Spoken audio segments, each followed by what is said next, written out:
Toyota Racing United with one of GT4 Evo 2 cars in there as well, the number 90 car.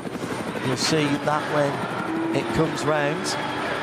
Pretty decent start from everybody. Yeah, it's been clean so far. And it's funny because you look at the timing screen and you're sort of looking at the purple sections, going, no, forget that. This is a this lap is a long lap. But yeah, the good start from Komoto Racing. You know, there's no mean feat to get that team up and running and to get pole and to lead this race. Always a thought to me of what do you want to achieve in this race today. Yes, there is a race win. For some, there is a championship to think about as the third group comes over. By the way, we're going to get a 30-second stop and hold for tmracing.org. That's Benedict Hopfer and Sebastian Brandl in the Porsche Cayman, number 82. 30 seconds after the first lap in the race. The 999 has been given the black flag. That was the car that we said lost a driver. Actually, that's been cancelled. So the two drivers in the 4-hour race have been allowed to continue despite the fact that their teammate has lost. Yeah, I think that's fair because they weren't involved in that. Here's the third group getting underway. Lots of BMWs. There's some TCR cars in there that you'll recognise the shapes of as well. These cars somewhat different in capabilities in terms of top speed. Still very exciting to drive around the Nurburgring Nordschleife. The red Audi RS3 Saloon that you'll see, that's a family-run car, and that is, until it got a set of stickers on it recently, certainly last year in the Nürburgring 24 hours, it looked like a bog-standard car. We've got a Cayman GT4 off coming down, I want to call that the old Ford curve. Yeah, doing a bit of rally cross. I think that's the silver and red, I think is the 296 car from memory. You have to have a mouse with a good scrolling capability for the starter here, because clearly you can't memorise everybody. Actually, I think it was the 396, the Adrenaline Motorsport car with Manhattan wheels, Klaus Fassbender, Christian Bulischbach and Andreas Schettler, Carlos Arimont. That's 3 Germans and a Spaniard in that car. I'll tell you in a moment. We'll get some details from race control. They are very good at passing the most important parts of the information through to us. It's Neil Cole and John Hindhoff in the first of 2 4-hour races this weekend from the Nürburgring. What happened to that little Porsche? Did he get a help? He certainly did. That was playing snooker with BMWs, and it wasn't potting the black, it was potting the silver, red and black, which was that Adrenaline Motorsport car. Adrenaline Motorsport, Neil, you'll hear that name a lot. They have a lot of entries, and when we go through the class leaders at various stages over the weekend, there'll be a lot of Adrenaline Motorsport mentions. They are a huge organisation in terms of how many cars they have here, as the leaders come back through for the first time. And here is the Komoto Racing BMW.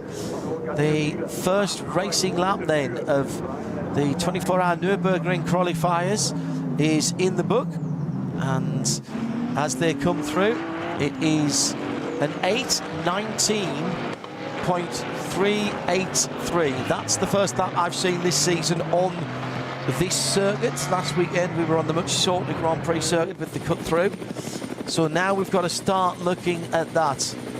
Amazing to see the difference of who got the fastest sectors. There are 9 timing sectors here, never mind your micro sectors. I think the shortest one's about 10 seconds, but most of them are half a minute up to 2.5 minutes out in the forest. Already got an investigation going for the number 651, leaving the start formation early. Again, that probably, I'm guessing that's someone who hadn't seen that the start line had been moved further down. That was done last weekend for the first time, so better to learn this now than in the 24 hours in a few weeks' time. leading cars then heading back out on lap 2. This has been exceptionally sensible from everybody at the front, tidy, Neil. Dare I say that? Yeah, the top 10 have kept it really clean and tiny, and hardly any movement. I mean, Lucas Hour was back up to P9, but basically everyone else is kind of holding station. And what you have to remember as well is slipstreaming does work here, but there's nothing else to help them with overtaking. There are no other gizmos and gimmicks on the cars. It's just pure aerodynamics and driving skill and engine power. As I said, I had Peter Cates, who's doing his 24th 24-hour here at the Nürburgring Nordschleife this year. He's racing this weekend. I'll try and pick out his car number for you when we see them go through. There was an interesting comment about some of the experienced drivers that they said that they felt Max Verstappen may have found a little hack, if you will, to be able to get a bit of extra speed when following someone. So Peter went back and watched the whole of NNS2, and particularly all the onboards when Verstappen was at the wheel. And he said, I think what he's done is he's been able to work out where the soft spot in the disturbed air behind the car in front is. And he's using that to be able to follow a little closer through the twisty bits without rooting the front tyres. And by the way, we have tyre wars here. This is not a single tyre manufacturer event, far from it. By the time we get to the Nürburgring Nordschleife, we'll be well into double figures for different tyre manufacturers. So let's keep an eye open for that for Max when he gets in the car. And also, of course, his teammate, Lucas Hour, and the other Winwood drivers, they will have been watching that as well. As soon as they saw that coming, they'll have done what Peter Cates did and gone back and watched it. But I thought it was very interesting that immediately Peter said, right, let's see if we can find out if that's true, whether it's a little bit of hype. And he said he felt it was true. Wow. And that there was just a little bit of an advantage to be held at the right distance to find that soft spot, as I say. That was how he described it, in the disturbed air. Down to Kesselchen now, one of my favourite parts of the circuit, the right-handed downhill hairpin, short shift, particularly in these highly powerful cars. And then right, and right again as you plunge downhill. After the fourth right, it's into a slow left-handed hairpin, but you're still going downhill. Early pit lane caller from one of the Cup 2 cars. I think that looks like one of the... Oh, no, that was, I think, was the Reiter Engineering. That was the SP7, Thomas Ertl car. Yeah, car number 91. Yeah.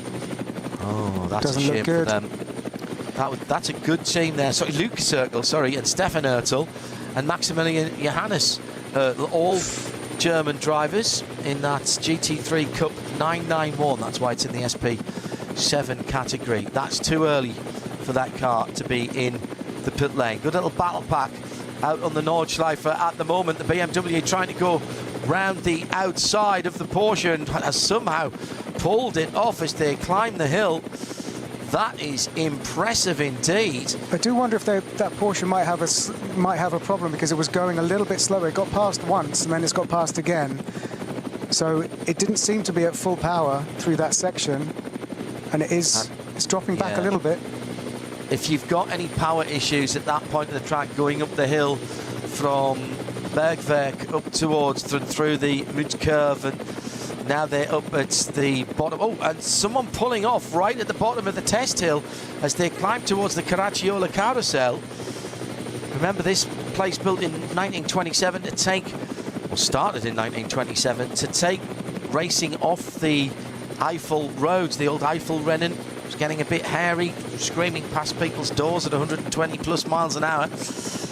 And also at the same time, the local government thought, oh, we might be able to attract a bit of industry here. It'll be good for the construction. We'll get some work out of that.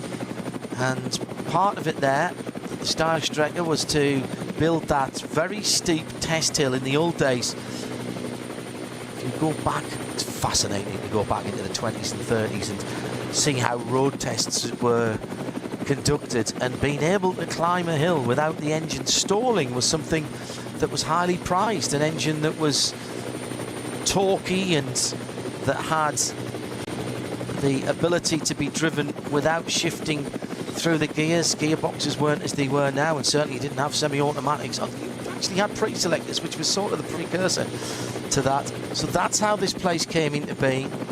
It's used extensively by major manufacturers. You'd never get it built now, Neil. No. It just couldn't happen. Not allowed. No, absolutely not. I'm just, my spy's telling me that the number 69 McLaren has had a right rear tyre failure. That's the Ben-Dur McLaren. So presumably that's having to make its either crawl its way back to get a fresh set of boots on. Well, that's something else that's different here than anywhere else. They'll come back slowly. Volker Strycek, the veteran, former head of Opel's Performance Centre, or PC, the man behind the Foxtail Manta down through the years. I worked with Volker on a couple of projects when I was with Ray Mallock Limited. Oh, so that's how the Porsche past happened. It was going off, coming through that fast right-hander out in the country, and the KCMG AMG also trying to get through. David Pittard right in behind the Porsche, but off onto the dirt, putting, I'm sure, a lot of clag and rubbish on the slick racing tyres. So that is how it all happened. That's Dan Arrow in the Lush Motorsport number 48 car that was going backwards a wee bit there. The teal blue, big strike on the ground coming up to Tiergarten, right in front of Lucas Auer. That would be Maro Engel in the sister car, the Winwood Racing car. The teal blue, almost Miami blue, Leighton House blue Lamborghini is the Conrad Racing car, just going across the line now and heading down towards the first corner again. This is the track that they will be using at the 24 hours, taking this shortcut. In the other Nürburgring LS races, they go a bit tight around there, but then they cut off round about where the battles are going through now, rather than diving down the hill. Lamborghini absolutely flying at the moment. Which of the Lamborghinis? That's the Red Bull Abt car. That's Mirko Bortolotti going down the hill with a lot of pace. And I can tell you that Jens Klingmann is in 12th overall in the BMW M3 Touring 24H. The fast wagon is in the top dozen, is leading SPX, and an 8:25.9 on its last lap around. So they'll be delighted with that. The BMW M team boss, or should I say BMW M Motorsport boss, Andreas Roos, is, I am absolutely certain, watching and listening from the WRT team hospitality at Pit Inn at Imola, where he is for the WEC tomorrow. We'll have coverage for that of that for you on RS1, live and free and exclusive. Join us for that tomorrow. And also the second race here.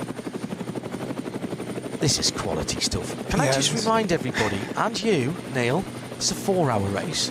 This is a 4-hour race, not a 4-lap race. And this around here, carving past the traffic, this battle that's going on for ostensibly 4th place is like a sprint race. It's just, you know, having to go a little bit wider over the curbs than he'd like to get around that car from the different class is while still trying to hunt down the car in front is exactly what we want to see, with only sort of 29 minutes gone on this race so far. But 2.5 laps. I mean, basically, you're into traffic. If you're in the front group, you're into traffic by the middle part of your second lap, because that's the third group's starting lap. They've literally just started. So if you're in the third group, unless you're right at the front of the third group, you never get any peace at all. Jimmy Broadbent's just lost a position to the number 95,992, and that is the lead for the second starting group. Jimmy Broadbent, outstanding personality, loves his motor racing, converted from online racing to the real world. We've had him on Simcast, our programme on RS1 every other Thursday. A very accomplished real-world racing driver, one among many who've used the many driving simulations around here. Well, Gran Turismo was basically made its name with the Nurburgring Nordschleife, and probably did quite a lot, to be honest, to make the Nürburgring famous around the world. 100%, yeah. Yeah, right from the start of GT Gran Turismo, it's been, I suppose you'd say it was the Blue Ribbon track, wasn't it? Yeah, and every sort of iteration, this sort of, probably everyone who gets involved with sim racing online now would think the origins that we're talking about, Gran Turismo on a PlayStation, was, but it was really, really important. It was entry level. It was the first game where you could race the Nürburgring Nordschleife.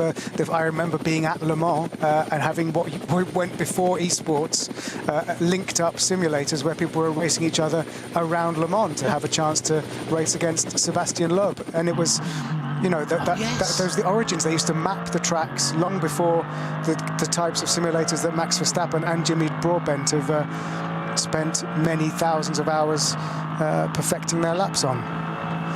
It's the voice of Neil Cole. I'm John Hindhoff. Good to have your company. Thank you for joining us wherever you are around the world. And, if you have any questions, at RSL_studio on X, Johannes says, I'm not sure that test hill, the Steilstrecke, was ever actually used. They quickly realised it was too steil, it was too steep. The steep track, Strecke is track in German. A lot of the names that we use for these corners, obviously they're in German, but they are descriptive of what's around them or villages that are close by. Well, they're those brilliant sort of German compound words, aren't they? Where oh yes. If you want to work out what it means, it's just break it up into 5 different words. You go, oh, that's what it means. It's the one on the left with the big hole in it. That's kind of whatever the German is. Linkshaule.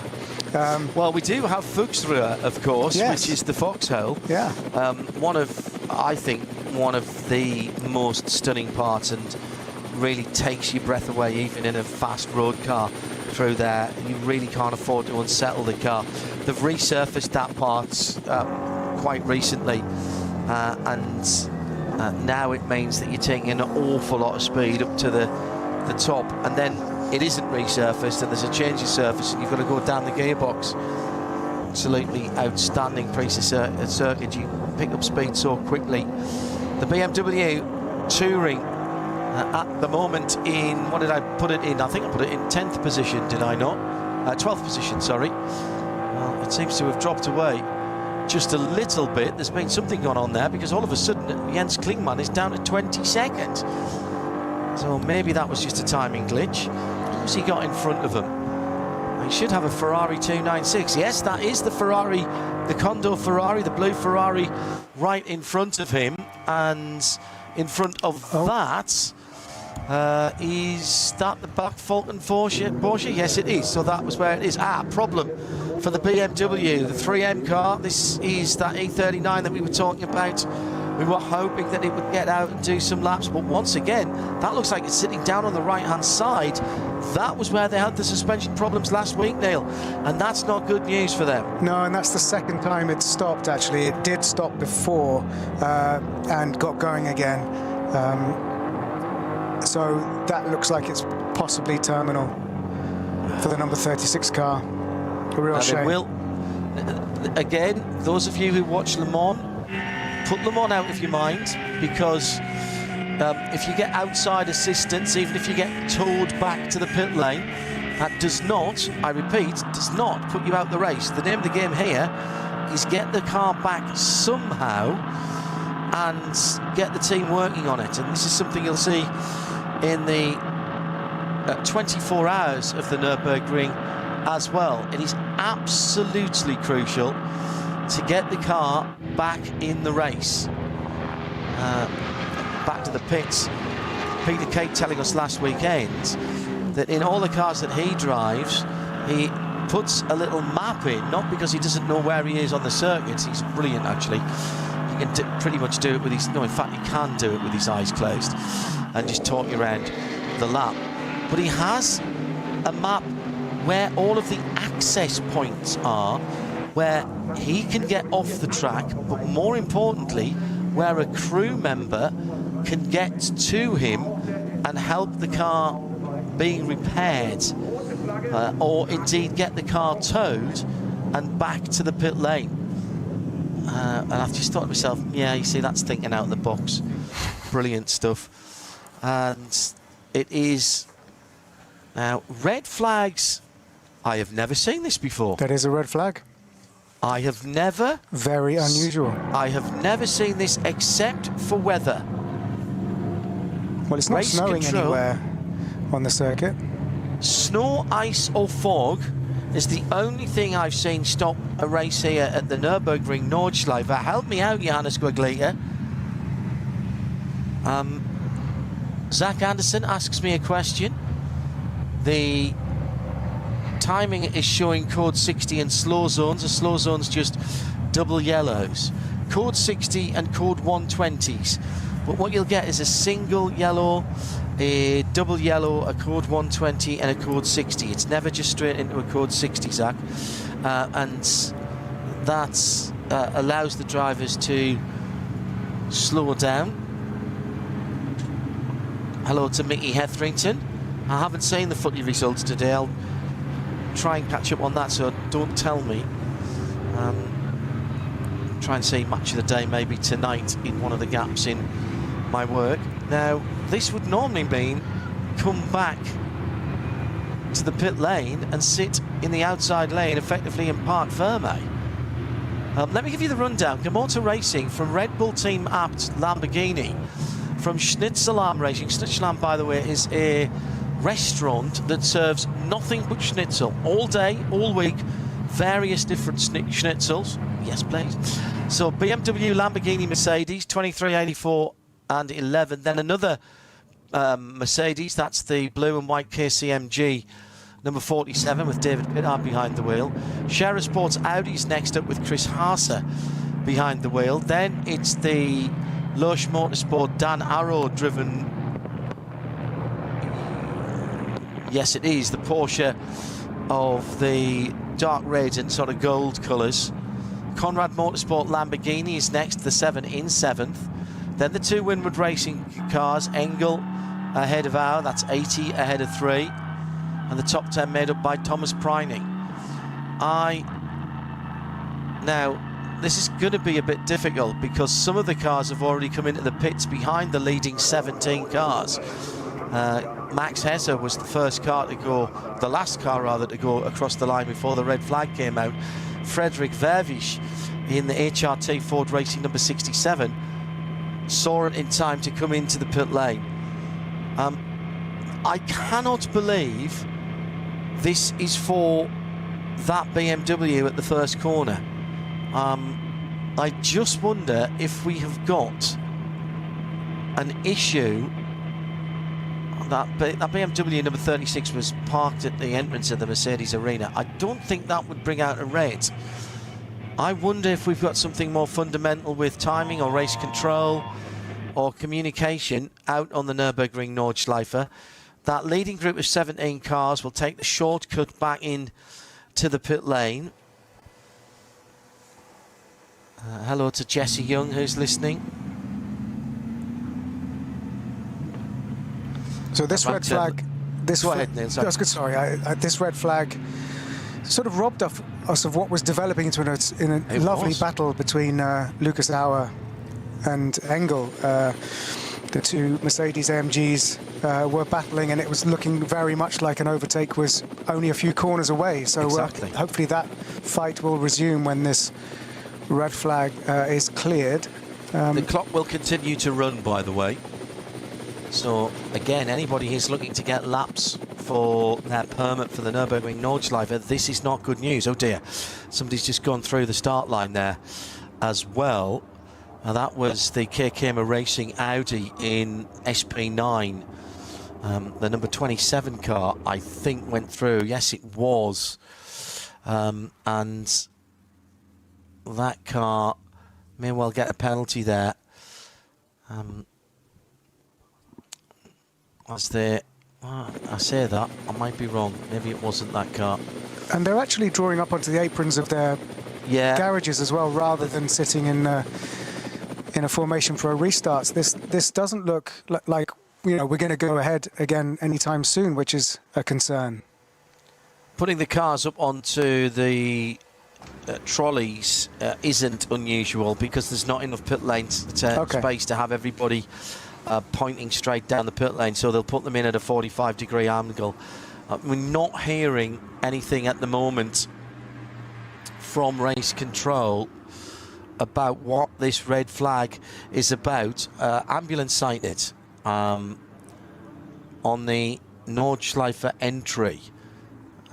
Okay, let's wait to find out from that. David Edwards Racing says, when we come to the 24-hour, there'll be other SP9 cars. When will those cars qualify? Qualifying weekend is a bit of a misnomer.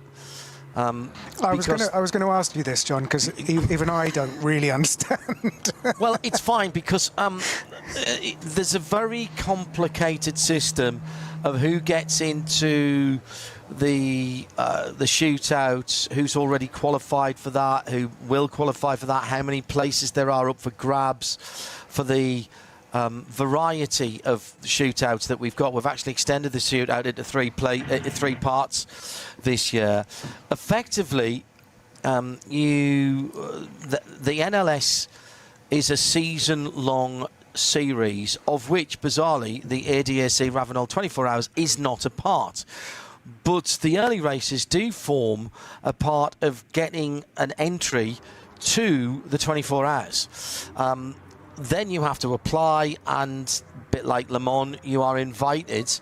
If you haven't already done enough in the NLS, you are invited to come and take part in the race, which is why we'll see a lot more SP9 cars, particularly from the factory teams, through in May.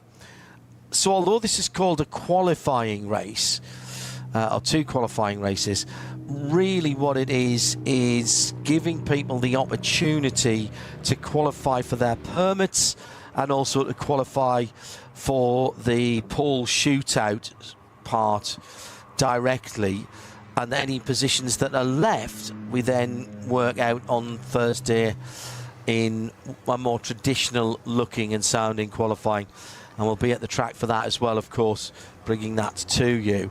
As I fear, I think this is something a little more different, a little more sinister than just that BMW. Take the opportunity to do a little more of the naming. We thank you, Johannes. Sorry, right turn lover, for this. Hocheichen, the high oaks. Well, there were a lot of big oak trees there. They had to be cut down for the track to build. Klostertal, that's German for monastery valley. There was once a monastery in that valley. Flugplatz, just at the end of the Hatzenbach. Not because the cars get airborne there. That's a common misconception. It's because back in the 1930s, this was the place to come and be seen. It was like going to a big horse racing meeting or a big tennis tournament. This was part of the season for the German IT set, as it wouldn't have been called in the 1930s.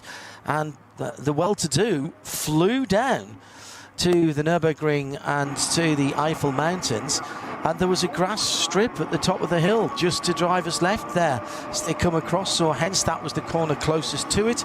Flugplatz means airport in German. That's why Flugplatz is Flugplatz, and so on. If you go online, there is a fabulous track map and lots of resource for the naming of the curbs. Looks like a number of cars involved. I'm not going to speculate about that. We've had no update on the official ticker so far, and that is what we try to go on. What I'm going to very quickly do is whiz back through the race control message board and see if there was any yellows that came out just before well, there was an issue at Bergwerk and a code 60, and at Flansgarden and Kesselchen. They're well round the track. If it was just on the early part of the Nurburgring Nordschleife, Bergwerk coming just after the Lauda links, the Niki Lauda left-hand corner, made infamous by Niki Lauda's fiery accident when Formula 1 used to race on there. So perhaps something has happened out on that part of the circuit, but for now we don't have that information. I'll wait to see what our German colleagues can tell us out there. And Klostertal, I think, is where the issue would be, and the potential incident out there. Again, let's wait for confirmation. Neil Cole and John Hindhoff here. We'll try and answer some more of your questions as we can. Quite a lot of cars at Klostertal off before the Caracciolo carousel on the GPS Auge, just on the lead up to that Steilstrecke.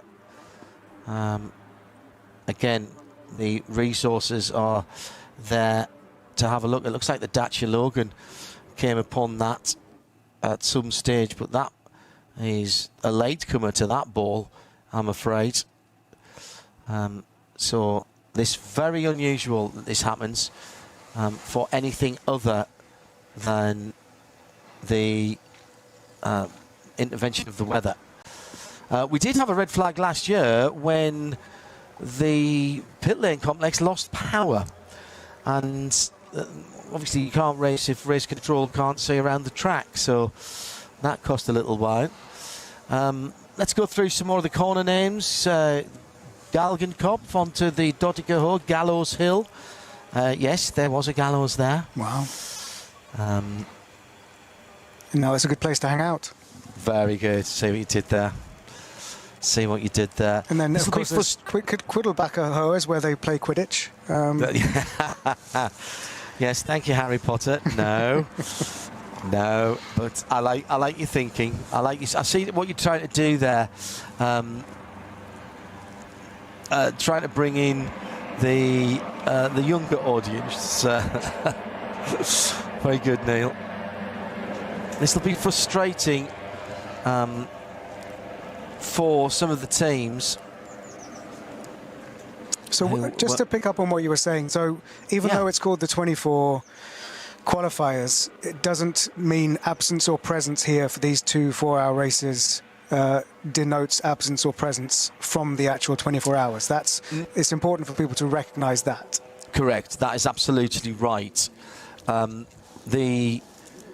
Max got the whole race moved for NLS2, brought forward a full week because he couldn't, because this should have classed with a Grand Prix in the Middle East, of course, but he'd already qualified for the 24 hours.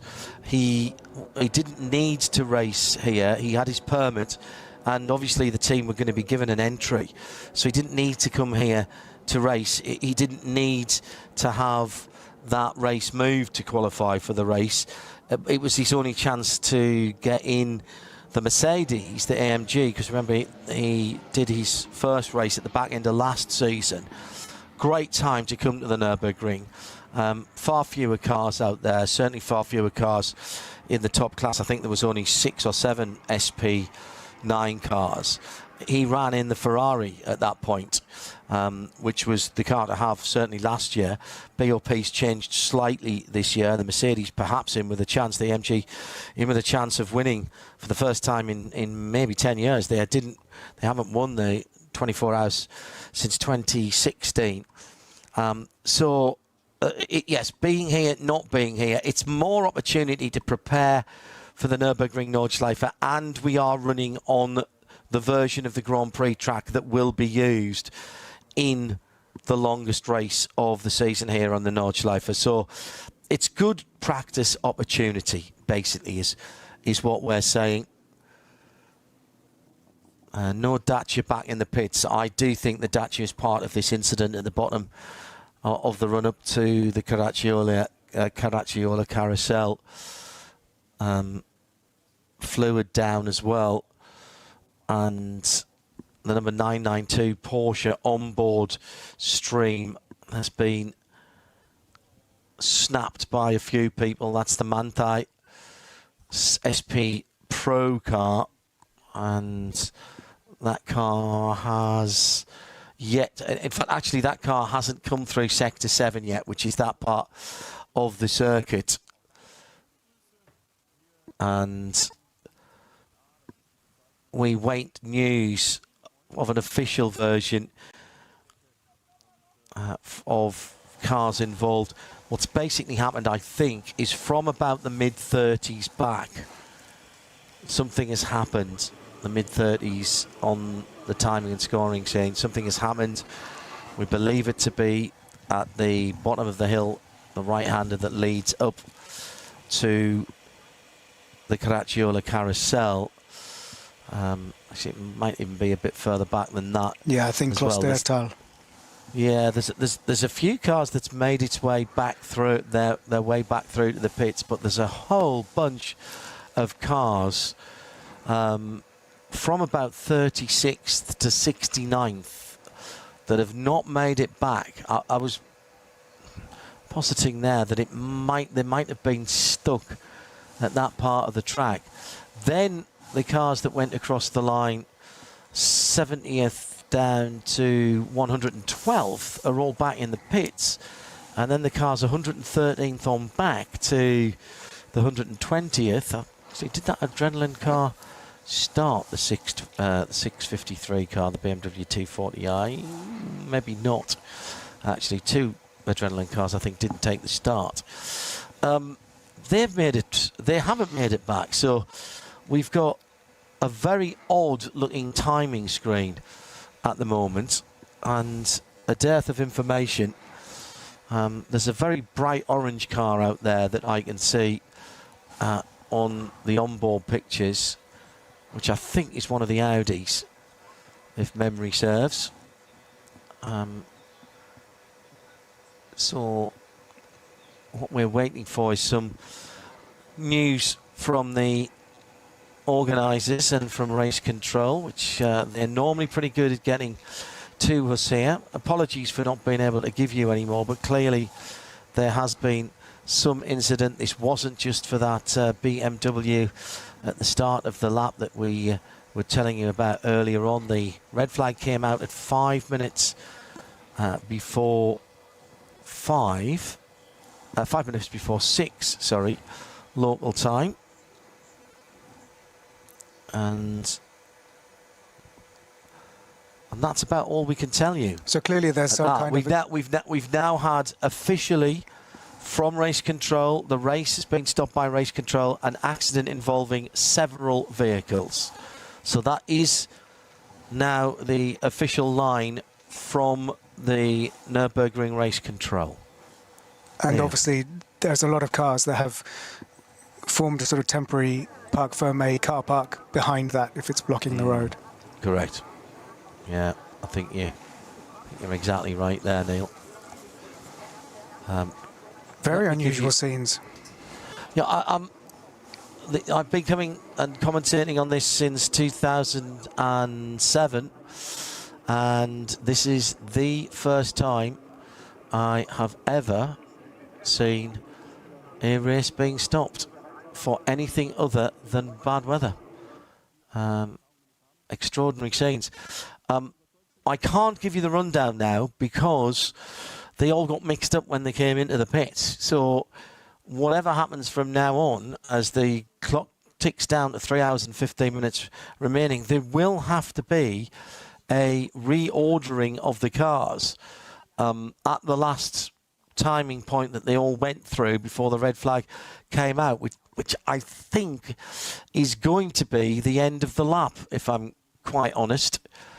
The top 17 or 18 cars, 17 cars, wasn't it, went through and started another lap, and then the next set of cars were able to peel into the pits to the red flag to as required by the red flag regulations. So it's a bit of a jumble at the moment, because certainly it was not, with due respect to Fred Vervish, he's a very quick driver, as he showed with that 6 minute 15 Nordschleife lap in the Ford Mark IV. He's a very quick lap, but very quick driver, but he is not in the lead of that the race at the moment. No, I think all we can absolutely confirm is that the car that set off on pole is still technically in first place of this race. I think I agree with that. I would agree with that. I think when we get this sorted out, it will be the 23 Motor Racing BMW from the Red Bull team-upped Lamborghini from... At that point, I don't know. I think it's probably Schnitzelarm from KCMG, from Scherer Sport, from Lurch, from Conrad, and the two Winwood cars.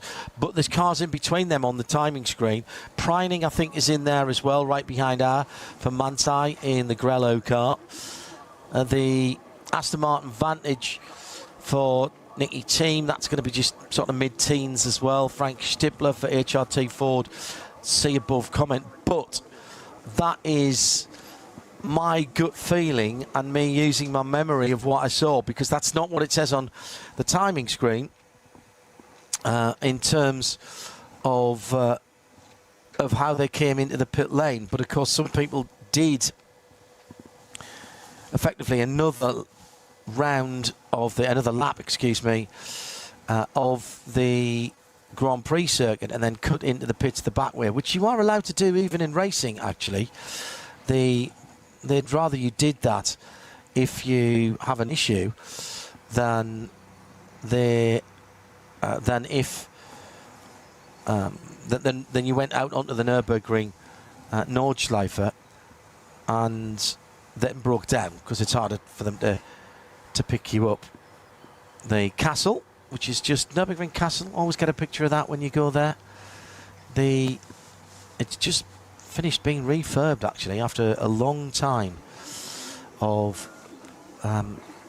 scaffolding around it. For years I thought I was never going to get a picture of it without scaffolding around it. Which is their equivalent of the Sagrada Familia, isn't it? It was never quite finished. Which is now finished, yes. Apparently. It has been that also, yes, Barcelona's great landmark. Now finished after God knows how many hundreds of years. Let's give you some more of the name. So coming down to the end of the Dodiger, Antonius Bücher, used to be the location of a large beech tree, belonging presumably to someone called Antonius, which again had to be chopped down to make way for the circuit. So it's just after the old Bilstein Bridge, and if you started a tourist lap, you'd start around about there. Tiergarten, Animal Garden, Animal or Pet Cemetery, possibly for animals that were killed in battle, maybe for a local landowner's animals or another reason. That's through the dip and up towards rejoining the Grand Prix circuit. You've got then, of course, the rundown. Forget the Grand Prix track at the moment, and you have Sabine Schmidt curve. That shouldn't really need any explanation. Relatively new name, that, unveiled a few years ago in honour of the absolute ruler We call her the queen of the Nurburgring. She's the ruler of the Nurburgring. More laps than I think anybody else around there. Won outright twice, still the only woman to do so. Did a back-to-back, actually. Where else can we talk about? I think Hatzenbach, I think Hatz is hunt. Yes. And Bach is stream. So I think it's the hunting stream, and Bergen is curve. So Hatzenbach Bergen means hunt stream curve. Okay, very good. Hunt stream curve, very good. I like it. You move through there to Hoeichen, which we were talking about, the high oaks. There's some still left, some had to be felled on that point. We're sort of going around the track now. Kiddebach-Höhe, not the place they played Quidditch, but there is a village just off to there, Kiddebach. I've stayed there, actually, and you forget that there are houses relatively close. And we'd park the car up, and you'd be able to see the lights if you were coming off during the night and getting a few hours kip, you'd see the cars running up the hill. And it's just after Hoeichen, the double right-hander after the jump, fearsome in the dark, particularly Flugplatz we talk about, that's the airfield. Nothing to do with the jump. I'm not sure we still use Cottonbourne really, but that is a little village. It's rarely used, that one, but some people still call it Cottonbourne. Schweidenkreuz, the Swedish cross. There's a large stone cross monument behind the Armcorps on driver's right there, allegedly placed there in 1638 in honour of the old mayor and tax collector for Adenau. Adenau, one of the villages that is within the Nürburgring Nordschleife, believed to have been killed by the Swedish army. That is super, super fast. You just get unbalanced over the top of there. Used to be a change of surface there now, but that fortunately has changed. But that's big commitment through there. Then you run in very quickly to Arenberg. That's at the top of the foxhole. Again, there used to be a surface change there, but that is the Aram Hill, where the Arenberg Castle sits, and there's a town just there as well. You turn right there under the bridge and dive into the foxhole, which we were talking about. The legend goes that a frightened fox hid there in a drain pipe during the construction, and building work in the late 1920s was interrupted before they could get the fox out of there. Sometimes called the foxhole as well. It's all the way down through. You pick up speed mentally quickly now. Adenau Forest is quite simply Adenau Forest. That again is quick here. The Koenigsegg crashed there, of course, trying to set a last lap record. And it's a pretty slow corner now, actually. Metzgerfeld, 1 and 2. A feld is a field, so that's Metzgersfeld. Probably the name of a previous landowner. Down to Callanhard, I mentioned that the other day. This one's a bit harder, really. Hart could be a hill. It was pretty barren and lacked any vegetation. Cold hill. Callan Hill, Cold Hill, maybe.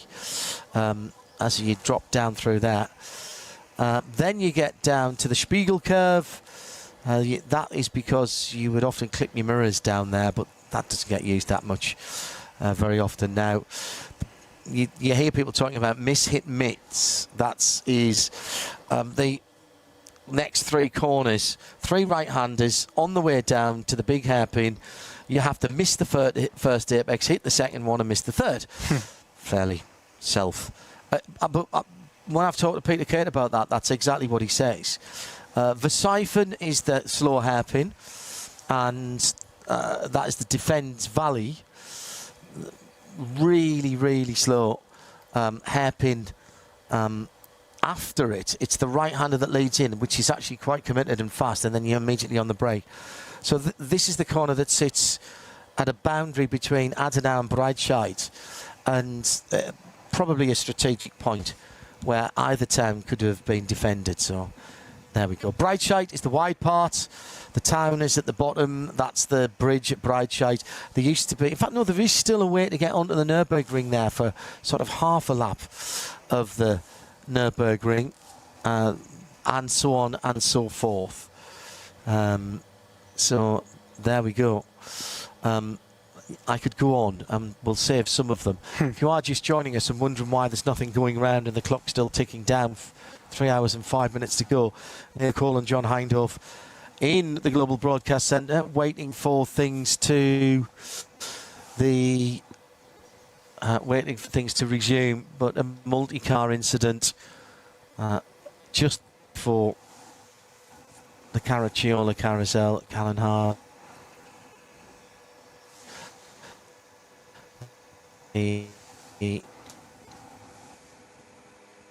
I cannot recall the last NLS race was red flag, not in the NLS era.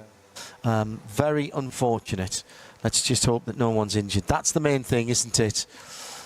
Yeah, it's tricky because we don't want to speculate. No, indeed so. I know that there's an awful lot of people who are tuning in for the first time. And you want to see racing, you want to see Max get in that number 3 car. But quite obviously safety and the well-being of the drivers is absolutely paramount at the moment. Hello to Chris Suku. He says, thanks for translating the German names. It paints a picture as I drive around in GT7 or some other simulator. Can you break it out into a podcast, please? Do you know what? That's not a bad idea. Well, up for that. We might do that. Yeah, we might do a lap round the Nürburgring Nordschleife with the explanations of the names. Probably take longer than it would to actually drive it, to be honest, Neil. It's a podcast series, 1 corner per episode. Do you know what? You're not wrong, actually. Hearing from people at the area, and hello to Clark Duffy and some others, that there's quite a lot of fluid on the track after that multiple car incident. And again, we're hoping that everybody is all right in the run-up to that tricky right-hander at the bottom of the hill. And that is going to take some time, I'm afraid, to clean up. So stay with us. We'll try and keep you abreast of what's happening. Yeah, because if something sprung a serious leak, then that will take a while to make it safe for racing. Well, and I think the other part of it, Neil, is that there's been a lot of cars that have gone off and hit the arm core. So that's very quick. Yeah. So we left you at the bridge at Breitscheid, the broad point. Shall we carry on? We might as well, I think, carry on round the track. Next up, Exmüller. That is Watermill. And guess what? There was a local mill that was powered by water from one of the many streams that run alongside the Nürburgring Nordschleife. Now, originally, the start and finish of the track was meant to be at Exmüller. The circuit owners wanted to build some grandstands on the land around it, but the owner of the water mill was stubborn and refused to sell it. It's a steep uphill right-hander that leads onto the Lauda left. Still, nobody really knows why Niki Lauda had that incident there in 1976. It's not an official corner name, but that little left king just before Bergwerk. Many people, even the drivers, call that the Lauda Links. Links being left in German, by the way. Bergwerk is the next one. Bergwerk, such an important corner on the track, because you come through that and you are climbing uphill almost all the way to where the accidents happened, actually, which is quite a long way. Mountain factory, Bergwerk. Berg is mountain, Werk is a factory or a plant of some description. Apparently there used to be a lead and silver mine close to the mine there. I look that corner, you have to be so patient and take a really late apex on that. You start to climb up. There's a series of left-handers, one of which is Kesselchen, which means little valley. Hills either side of that one. It's quite dangerous there, and that is the last of the left-handers, and it slightly tightens, and you cannot afford to get your right-hand wheels on the track. I remember taking my 993 Carrera 2S there on a track day. We'd been doing some track driving with Aston Martin Racing, and at the end of their time, I asked, because there was nobody else out there, if I could take the car that I'd driven down in to do a lap, to say that I'd done a lap. And I went through there and the car was hopping, and I got back to the point of the circuit where you come off again, and on the Dottinger checked everything over. I thought there was something wrong. Nothing. So I thought, okay, well, I've done my lap now in my 992, and spookily enough, a few weeks later, I was working with Sabine Schmitz on the Top Gear Live programme. No way. Yeah, her, myself and Tiffany Dell were doing the motorsport side of things, while the three big stars were doing the other side of things in a different arena. We did one at Birmingham at the National Exhibition Centre. We did one down at the Docklands arenas as well. And I thought to myself, well, there's no better person, is there, to ask than Sabina. So one night after we'd had dinner, we were sitting having a glass of wine in the hotel. I said, by the way, can I pick your brains about the Nurburgring Nordschleife? Yes, of course, she said. Lovely lady, much missed. Yeah. Klaus Abelin was with her as well. They were a couple in those days. He doesn't race in the big races anymore. He's still doing some of the classic stuff. And I told her this story about how I'd gone through Klostertal, and the car was sitting down pretty well, and then all of a sudden it didn't slide, it hopped. And I said, I think, maybe the person before me or the person before me has done something with the suspension. Have they lowered it down too low? And she said to me, that sounds odd.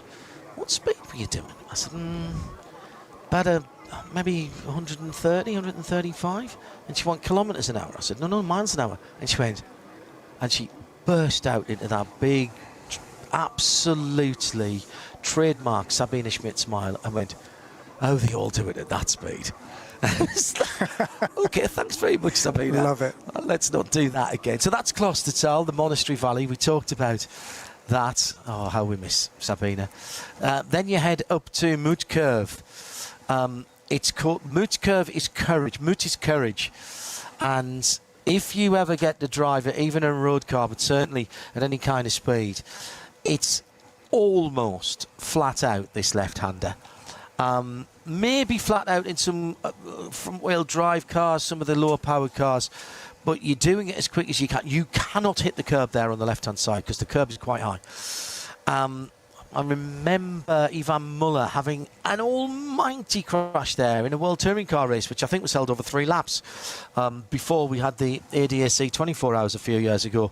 I was helping out Martin Haven doing the commentary for that, and we had the helicopter shot, and Ivan was trying to overtake someone. They went through side by side there, and he just put his wheel on the curb, and that was it. Huge pinball effect down there at that left-hander. That then runs to Strijlsdekke, the steep track. Just what you were saying there gives you a sense of the scale of this circuit, that when the World Touring Cars do it, they do 3 laps. We've had 25 minutes of racing so far.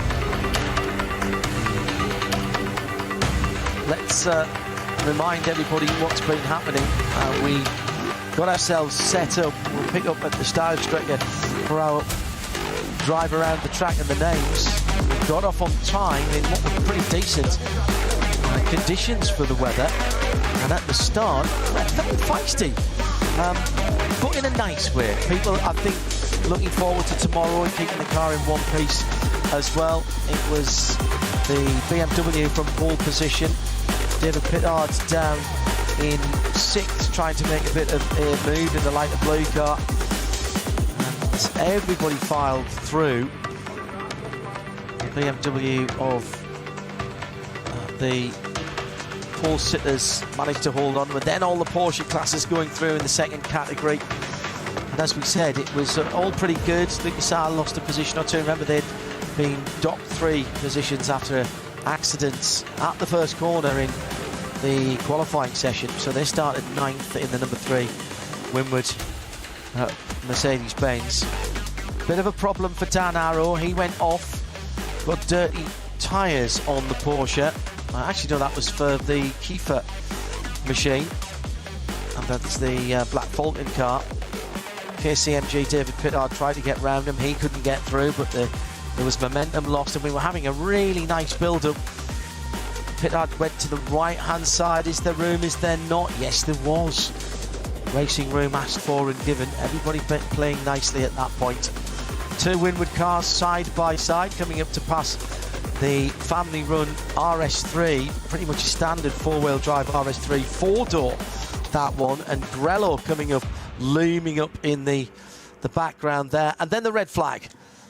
For a wee while, we didn't know what had happened, but there's been, as we now know, multiple vehicle accidents just on the style strecker there, heading up the hill towards the Caracciola carousel. That's how it stands at the moment. The Caracciola carousel is where we got to, actually. Now, it's dead easy. Rudolf Caracciola was the man who sort of combined circuit racing and rallying. I've always said that the Nurburgring is a bit more like rallying, and you might mention it earlier on. Well, if I said ditch hook to you, Neil, you would know exactly what I was talking about. That is the process by which top-class rally drivers will write their pace notes to know that they can drop their inside front or indeed rear wheel over the edge of either the gravel or the tarmac into at least part of the ditch to help rotate the car and slingshot them through the corner. Well, when the Nürburgring was first opened, you drove up on the top, the flat tarmac up on the outside, and some record-breaking events still do. In fact, Fred Vervisch did in the Ford Mark IV when he did the 615 a couple of weeks ago. The inside was a small drainage ditch so that when it rained, all the water went down there, and it was concrete. And by 1931, trying to find a bit of lap time, the legendary Rudolf Caracciola put 2 wheels down into that area. Not all the way down, but he realised that he could take the corner much faster because it was kind of like positive camber. He won the race by just over a minute that year.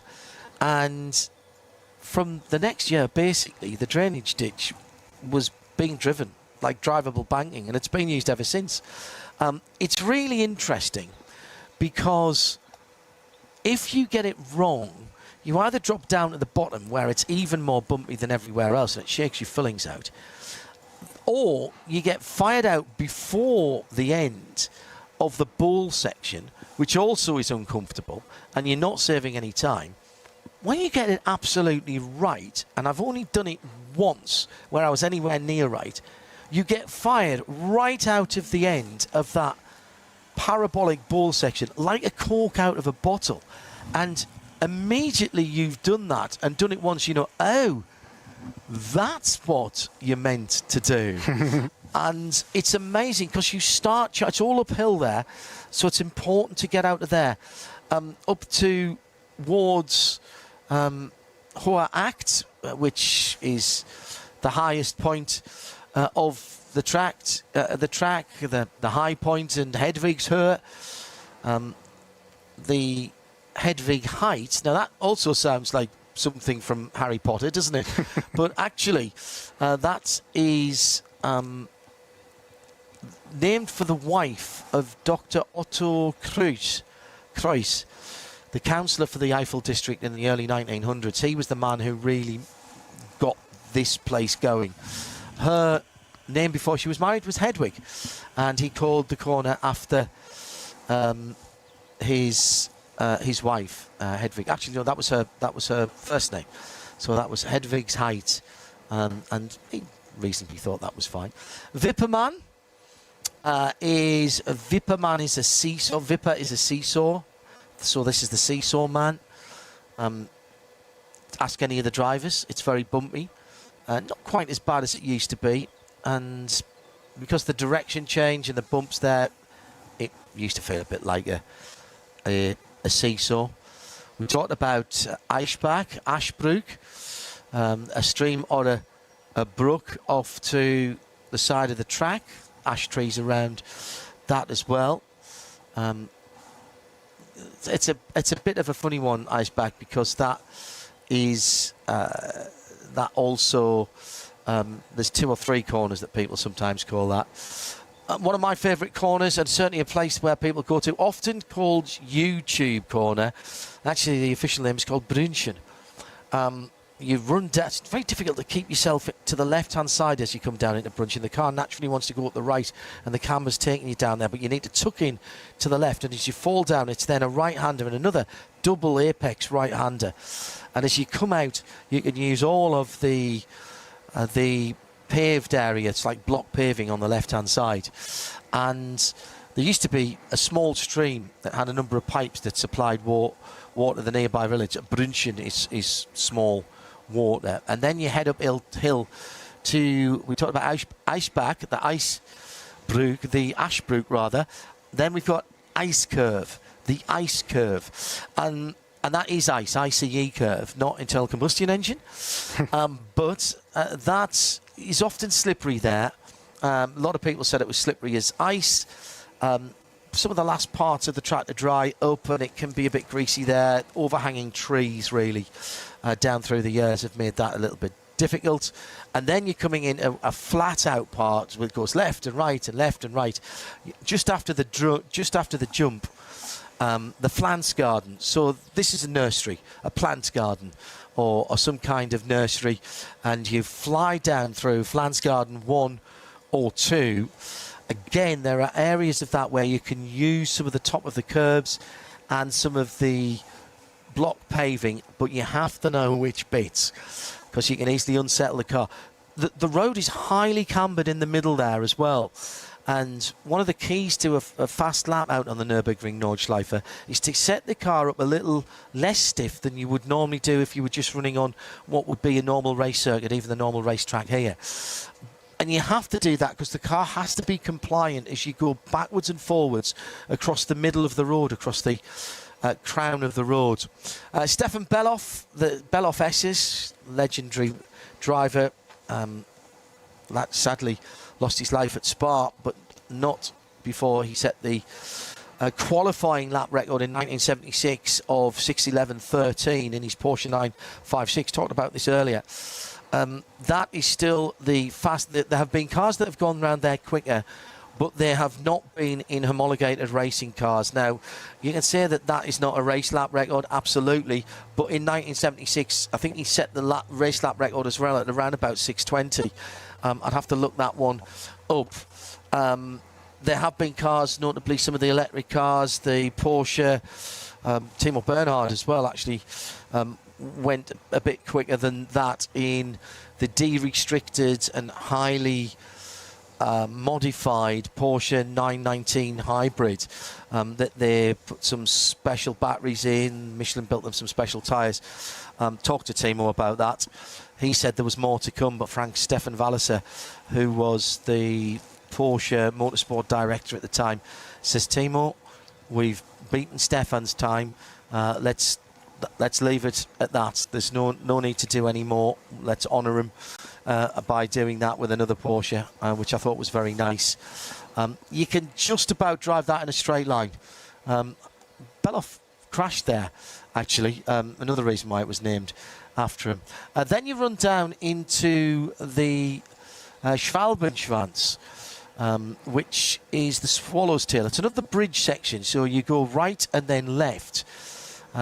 Again, this goes back to the late 1920s when the circuit was being built. The shape of a swallow's tail, really. Easy place to get wrong. We've all gone off there in the simulations, and the Armco is very close there, and there's a bit of a gravel track as well, trap as well. Then you go on to the second, or the kleiner carousel, the mini carousel. Not quite as severe as the Caracciolo carousel. It doesn't double right back on itself, but it leads to one of the most important corners on the track in terms of giving you an opportunity to pass. We talked about the Gallows Hill or the Gallows Head, Galgenkopf, public execution sites. The gallows were there.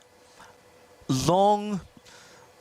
I learned this. I learned the word triple pressure from Martin Haven, from his commentary on tobogganing and luge and bobsleighs. But that's what we have here, and it is in some ways a trade-off, in some ways a patience.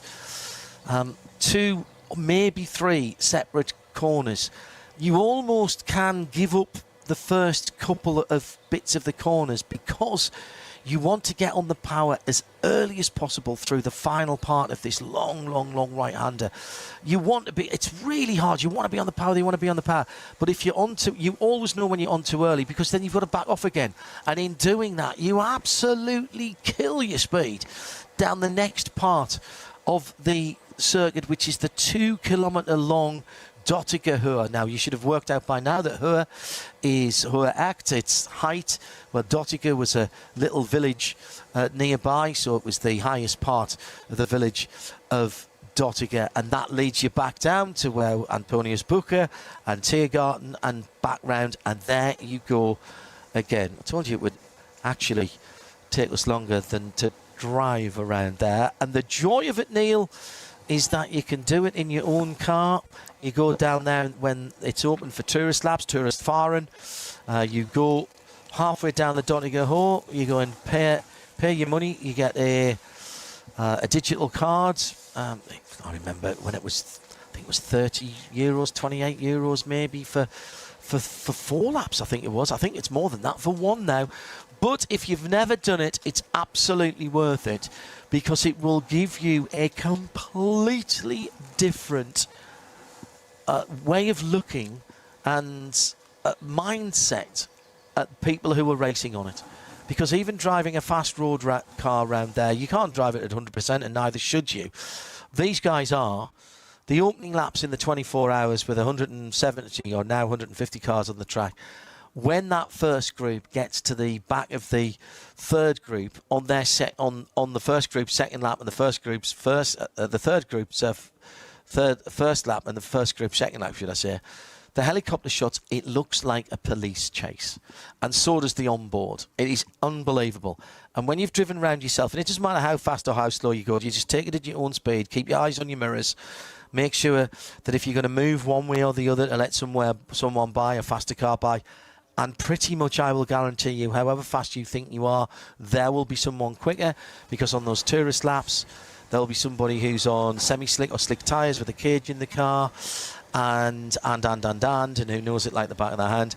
So you indicate the way you're going to move. So if you're going to move right and let them go left, which is the preferred way of doing it, you indicate to the right and move when it's safe to do so. I think a few times I did it, it's the fact that you get a minibus or a couple of motorbikes that's sort of freaked me out. We do have an update from Race Control, John. Yes, indeed, Neil. I see that now. Do you want to go through some of the cars that we now have confirmed as being in the multi-car collision in the Klostertal section? Yes, we have a total of 7 vehicles that were involved, and the barrier needs repairs as well. The cars involved are the number 27, the Aston Martin Vantage AMR GT3, the car number 111, the BMW 325i, car number 121, another BMW 325i, the 410 Porsche Cayman GTS, the 448 Porsche Cayman CM12, the 503 Toyota Supra, and car 992, the Porsche 911 GT3 Monthé. So rescue operations are underway, and we'll get more information as soon as possible. But there is oil on the track on the lead into Klostertal, as I understand it. But lots of barrier repairs being required, and injured drivers being attended to. So obviously it's quite a big incident. 7 cars involved, so that would explain why we've had a lengthy red flag. Add to that list actually the 503 Toyota Supra as well into that. I think that one has just been added. I mean, that is a fair variety of cars from throughout the field, which I find interesting. Obviously, the Aston Martin MR GT3, the number 27 car. I can't remember where that started, but that is a quick car. And you wouldn't have expected it necessarily to be around some of those other cars there. Also, that Manthey car as well, the 992. That's one of the GT3 Cup cars. There's a separate championship for Porsches here on the Nürburgring Nordschleife within the Nürburgring Langstrecke. Langstrecke just means long track series. So that's a bit odd that it's cars that I would have expected to be spread wider throughout the grid. The BMW 325 is one of the E90s, one of the older cars. Still allowed to race here, and rightly so. The 325s have a great battle in a class that's pretty much their own. And two of them involved there, the 121 and the number 111. Those cars still very, very capable racing cars. Indeed, not dissimilar to the car that Sabine Schmitz and her sister learned their trade. Her sister, a very good driver around here as well. Sabine, as I think many of you will know, lived... her mum runs one of the most famous guest houses and restaurants, still in the family. And that's where Sabine and her sister were brought up. They had a BMW that the sisters decided was a good idea to start turning into what you might call a ring car. And by the way, I will give you a rundown after this story, because the clever people at our timing have reset all the timing, so I can give you as it stands before we restart. And so the car was generally modified, stiffened, different suspension, a little bit of a tweak of the engine here, a change of the exhaust there, and it was becoming more and more specialised to the point where they decided to put not full race slicks, but certainly what we'd now call track day tyres on. Now, this is a few years ago, in fairness, and there was then, and in fact still is, a scheme where locals get reduced rate to go and use the Nürburgring Nordschleife on those tourist lap days, the tourist Fahren days, tourist drive days, and also in those days they used to get some laps to themselves as well, just for the locals. So Sabine and her sister would go out there and rag this BMW around the Nordschleife, and that's how they learned it. Brilliant stuff. And the roads around the Nürburgring Nordschleife, by the way, in the Eifel, are just as demanding. And I can imagine the two sisters on the roads as well in that BMW, round by the old Südschleife as well, the southern loop, parts of which were still roads until relatively recently. Some of them still are. And the story that Sabine told me was that her mum was going to a hairdresser's appointment and had got to the hairdresser's, and it was very wet that day, as can be the situation in the Eifel Mountains. And in the early days of mobile phones, because of Sabine's mum running the guest house and the restaurant, she had one, and Sabine was back at base, as it were, and gets a phone call, and her mum says, "I think there's something wrong with the car. It was very odd when I drove it to the hairdressers this morning." And Sabine said, "You took the BMW to the hairdressers?" Of course, it was running on semi-slick track day tyres. And she said, "Yeah, I managed to get it here just about, but it was really handling very oddly." Sabine said, "I'll come and pick the car up and drop you a different car off so you don't have to drive it back." And that was how she learned it. Absolutely brilliant, by just repeat. Learned it section by section, then tacked the sections together, and that was how she became so proficient. And as I say, still the only female to have won the Nürburgring Nordschleife. Did it 2 years in a row. So we are still under red flag, and we're coming down towards 2.5 hours at the moment. And there's no sense that there'll be any time added back on. Let me give you a rundown as I see it on the screen that has been reordered now. So we were right in our assumption that the Motor Racing BMW was leading. It doesn't matter about the gaps. I'm not going to bother giving you the gaps because that was just how they would have crossed the timing point at the end of lap 2. Schnitzelam Racing Mercedes number 11 in second. Red Bull Abt Lamborghini Huracan in third, the number 84 car. Then the white and blue KCMG AMG in fourth. That was the 47 car. Scherer Sport Audi in fifth, the 16 car. The Dan Arrow driven 48 Losch Motorsport Porsche. Then the second of the Lamborghinis, 2 in the top 7. That was the number 7 Conrad car, that lighter blue car. Both of the Winward Mercedes in the top 10. Maro Engel and Lucas Sauer having dropped down, I think, to 10th or 11th, then got back to 9th before the red flag came out. Thomas Preining making up the top 10 in the number 911 for Manthey Racing, the Grello car. The Trinity Solutions Aston Martin Vantage with Nicky Team, the number 34 and 11th. Frank Stippler for HRT Ford Racing with the best of the Ford Mustang GT3s, and that's the 65 car in 12th position. Alessio Picariello, Dunlop Motorsport, Porsche 911 in 17th position. Mühlner Motorsports, classic colours again for that team with a lot of cars in different classes. That's the blue, black and white Porsche 911 GT3R, another SP9 car. So these are all SP9 cars at the moment that I'm going through. And we'll wind up the top 20. And after the Mühlner Motorsport, the Gorayan RT by Car Collection, Porsche, the Falcon Motorsports Porsche, the Rover Racing BMW, the Sherbert Motorsport BMW, 19th Frederick Vervisch for HRT, and the Black Falcon team Porsche, the one we saw off the circuit, the number 5 in 20th. We have just heard by race control that we are suspended till further notice. So nothing happening at the moment. So what we'll do is we'll take a break, keep an eye on what's going on, and on RS1 we'll play some content for you. Kerry will sort something out. But here on the World Feed TV, we're going to take a short break.